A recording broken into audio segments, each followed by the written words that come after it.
My name is Neil Kamimura. I'm a bladesmith out of Kailua Kona, Hawaii, and I smash metal for a living.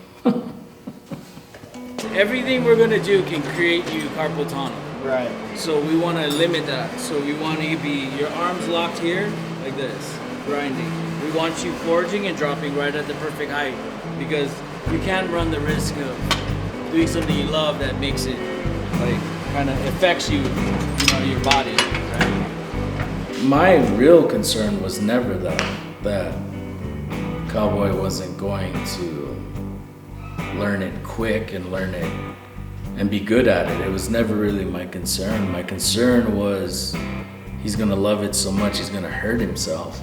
And so, it's a different type of fatiguing on the body, and I wanted to make sure that, he learned the proper way of swinging and hammer manipulation so that he can continue to do it and not affect his career. There was no doubt in my mind. I showed him how to sharpen a knife 30 seconds, and within the end of the day, he had every knife in his house razor sharp.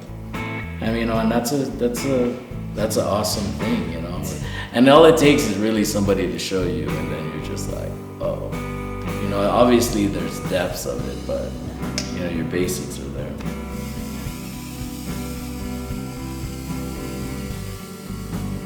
With what's happening in the world today, I think people are realizing the importance of being able to work with your hands. Whether, it's changing a tire, your own tire, or changing your oil, or learning how to sharpen a knife. Killing me, dude. Fucking cockadoodle-doodling in the back. I just finished this one right before I left. I don't take requests from people. Really? Ever. Huh. I only make what I want to make, and then I'm like, you can buy it. Yeah. It's a recurve. Come on. You can do 3-point where you're trying to get in somewhere. You can even get in there and cut around, do everything. Sicario? It's for Sicario, Mexicans. So there's very few people in the world forging stainless steel. It's not a very commonly practiced thing. So this is ABL stainless. Ooh. Wow. That's super lightweight too. Yeah, that's pretty cool. And that's super simple. Crazy sharp. That thing. Crazy sharp. I loved how you put, what do you call that? That's food to forge. That's from me forging it. That's my hammer. That's so cool. Yeah. All of this is my hammer work. Right? This is antlers from Zach, leather stacked, and then full mosaic Damascus. Ooh. Made for a big hand. A man hand. Goddamn, that is nice.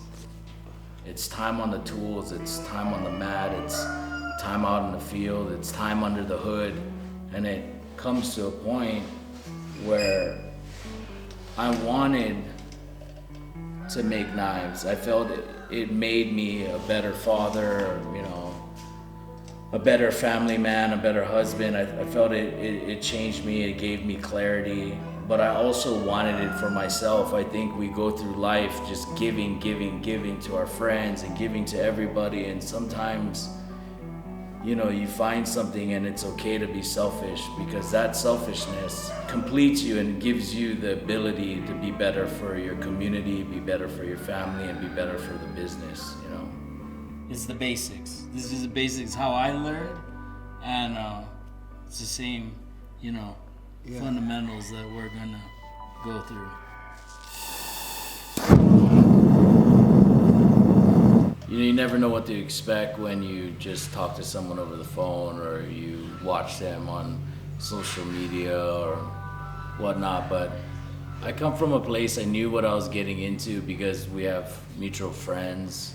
I knew by just seeing Cowboy since WEC days that it's not gonna be a boring time, and we're both not pool guys, we're both guys that wanna go out and make shit and and create and work hard, and it's just in our nature. So that's what you're gonna do to yours. They make Yeah, spike. point. Okay?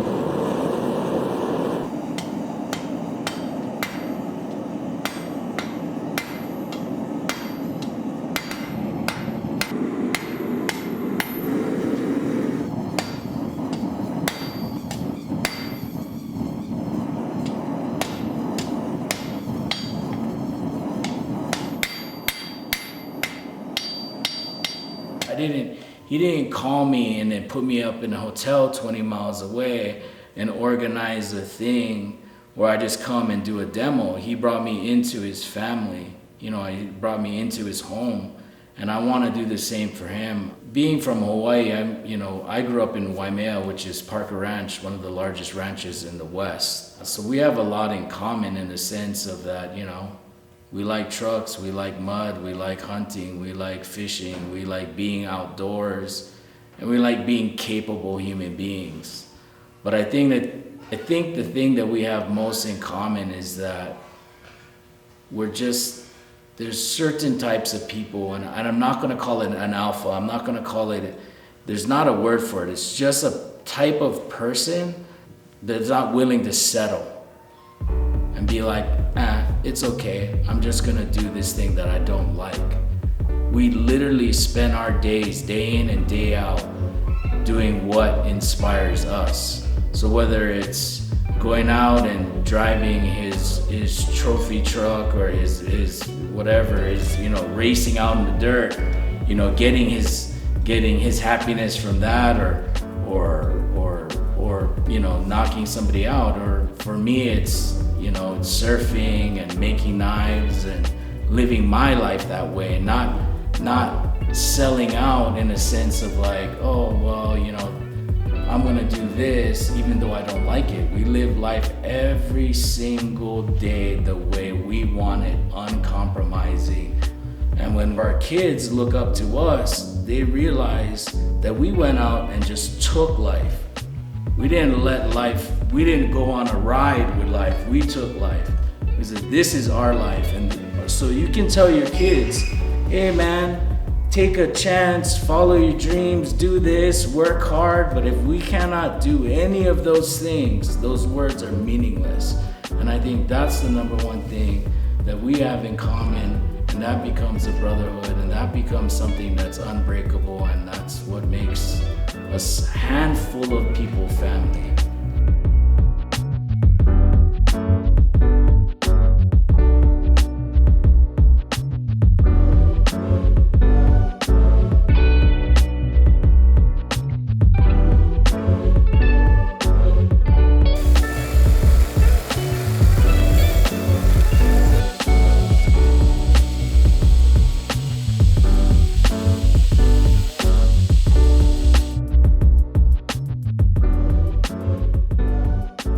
There's a few things that you need to make knives, you know, proficiently, and that's, you know, a grinder, a 2x72 AMK grinder is what I had sent out.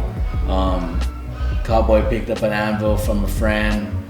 I had Woodrow make a custom hammer for Cowboy to match his size. And then we just got a forge, and then everything else we had to just adapt. How long have you been in business here? We opened up in 2000. It's been 20 years of hard work. If you want to pull your pickup around, I was carrying. well, what about your plate? You was gonna carry it. Bring your pickup around.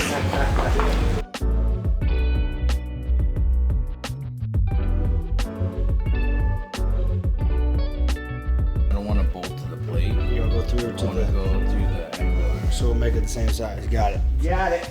So that is 16 inches this way, and it's 11.5 Inches that. that way. Aim it away from the gas cans. Mm-hmm. Let me do a little extension cord. I'm from the Big Island of Hawaii. I'm third generation born. Hawaii is my home. It will always be my home, but collecting experiences throughout time and going to places and not having to really like think about it, or you know, you just jump on a plane, Cowboy calls you, you jump on a plane, you show up and you make and you adapt, and then you come up with new things, new techniques, because you're not using the same tools that you have that are designed. We had to modify 40 schedule water pipe to make a quenching tank, and it's a lot like the way I live. I live on an island, you know, this is on a ranch in the middle of nowhere. There's just things you have to do to get the job done. Whether you want to view Cowboy as one of the most popular and most famous MMA fighters of all time, he's still a dude that's gonna grab his welding helmet, grab his welder, and weld shit, cut shit, grind with you, and do it side by side. Like, I didn't weld anything, you know what I mean? It was something, a very cool experience. I think it's cool for other people to see that this is a way of life for him and I, is that if we need something, we gotta make it. Neil had something made for us.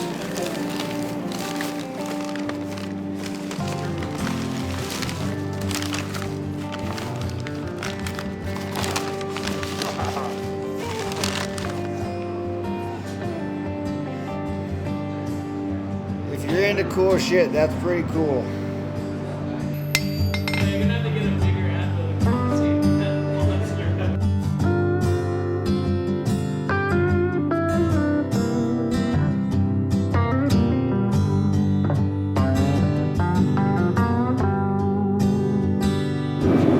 Hard? A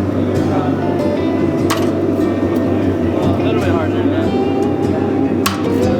See, that's case hard. It's no good. Really?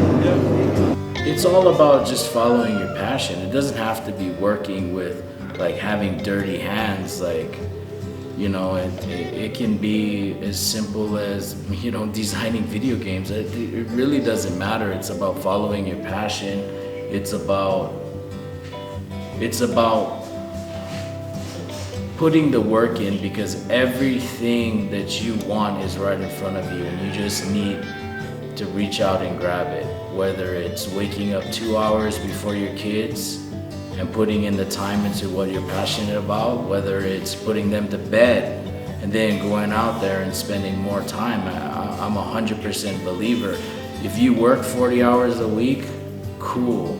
There is a lot more time than 40 hours in a week, and you have to take what you want and control what you want and write your future 100% in the way that you see it, not how other people see it. It's hard, man. No, it's like hard. It's such a weird. Yeah, because you're trying to squeeze this too. Yeah. So when you have your hammer, just be like this. Just pick it straight up and just drop it. You're not trying to push it through anything. It's hammer's heavy.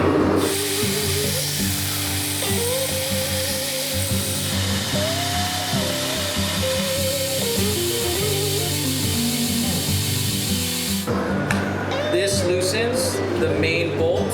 You pull this ring, flip it around, let the set thing come back in, tighten it, push it all the way back to the next stop, close it, and it goes back on. Okay. Turn it on at a lower speed. Make sure you're aligned.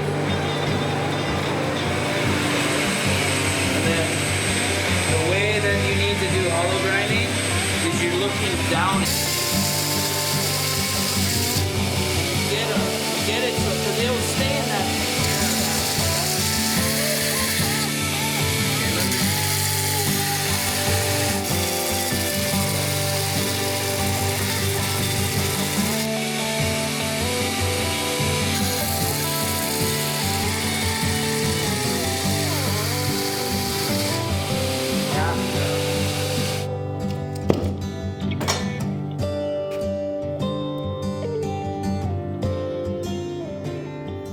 Yeah, I mean, what do you teach a cowboy? How to take things that they use every day on a ranch, which is a farrier's wrasse, that once it becomes dull, it's not useful. And so they're just all over ranches, just kind of sitting in every corner. And so you can take that wrasse and turn it into something that you can have for a lifetime. And it, you know, and it has a story behind of it, and reclaiming steel, it's not easy. You have to go through many tests to see if the steel is good in itself, but it is a specific art form in pounding the spikes down into itself, not cutting it out. You know, Cowboy forged it from tip to heel, and you know, it's a process that fits him. You know, as I've been here you know, I sit through the morning training, then we work all day, bust our ass, swinging hammers, grinding blades, and then I'm done for the day, but he actually has to go back and do a night training. And so I feel like doing things the hard way, we both find, you know, gratifying in the sense that, you know, if it was easy, everybody would be a knife maker or an MMA fighter. But you gotta grab your balls and get in there every day and do it.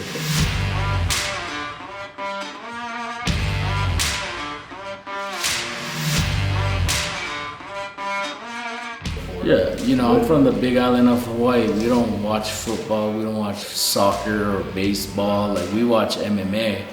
You know, we have, from my hometown, you know, we have a pretty famous, you know, a living legend, BJ Penn, and you know, that's why we saw a local boy get a big shot. I mean, it's not a very common thing, you know, and when somebody like BJ gets a big shot, or even in my small world of the knife community, I got a shot to represent Hawaii, you know, we take it with so much pride. Like, you know, we die before we quit.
Yeah, you have two kids already. You're okay. Oh, that's perfect timing. Can't get that Stop that.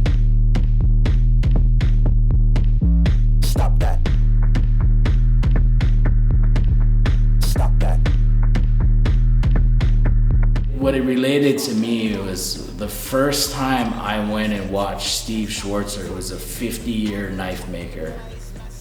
And you just, the knowledge was just so beyond, and it wasn't because, you know, obviously he read books, obviously he was smart, but it was just the experience of being in a knife shop that long. He knew what he was doing. So watching Cowboy I had that same feeling. It was just natural. That's who he is. He's not training to become one or training. He is a purebred champion who can adapt and, you know, survive the mental challenges, which I think is the hardest. Like, watching it, it just mentally, it's so fatiguing. But and I think that's why he relates to knife making, is because he's been hit so many times. I don't think there's a more forged person in the fucking planet. I mean, his shins are definitely high carbon steel.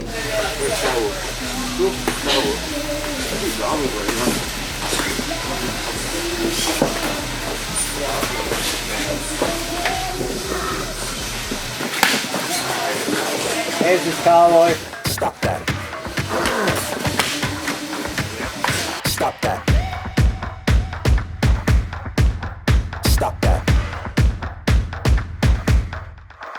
stop that. Yeah, I hear him chat to the noise. Then stop for the talking. I hear him chat with the boys. Man's keep walking, yeah. Just too sharp with the prize. Let the girl tell me I'm awesome, yeah. Act like fire on the pan. If you wanna touch me, please use caution. Hey man, we didn't stamp this. I know, but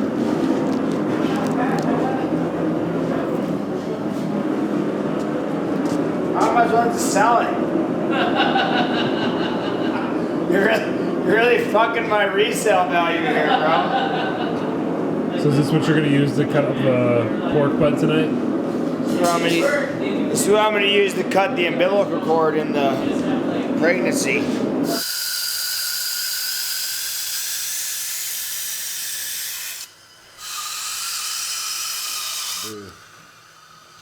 I do.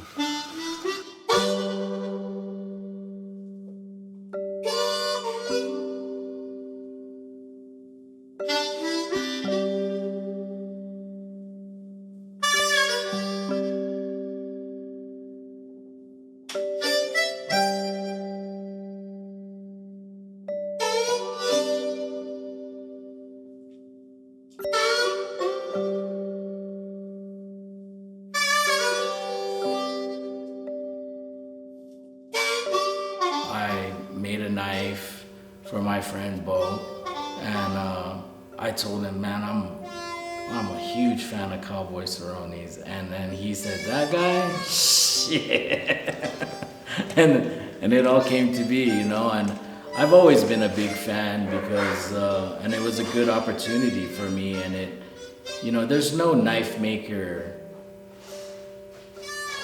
you know, traveling the world working with the top people in other industries. And I think that that's a lost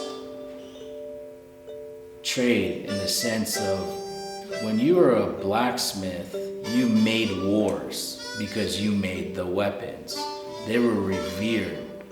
They were considered magicians, wizards of steel. And then I think it kind of lost its way and it just kind of got looked down as like a working class. And that's my goal, is to make it to be back to like, we make magic. We take something worthless and turn it into something that lasts a lifetime. And that needs to be respected. And very few people you come across have ever seen the process. So I think when I have an opportunity to show somebody in the top of their game, it really accentuates that point that, you know, we need to value the makers of this country, and we need to stop relying on just buying stuff that we're disconnected to. We buy the $10 chef knife because when it gets dull, we just throw it away. We don't learn how to sharpen it. You know, we just buy the cheapest plasticky thing that we can find, and we buy 20 of them, and we fill our landfills. And you know, it comes to a point where you need to have an emotional connection with the maker and with the product itself, and then you hang on to it forever and you take care of it and you buy once. Shake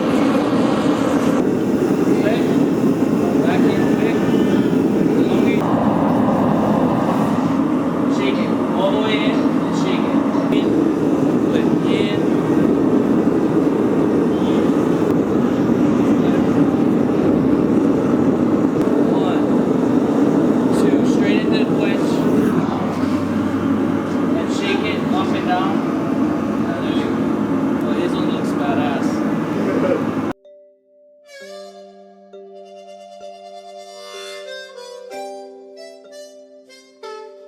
The plan is to use it, so hopefully deer season, elk season this year.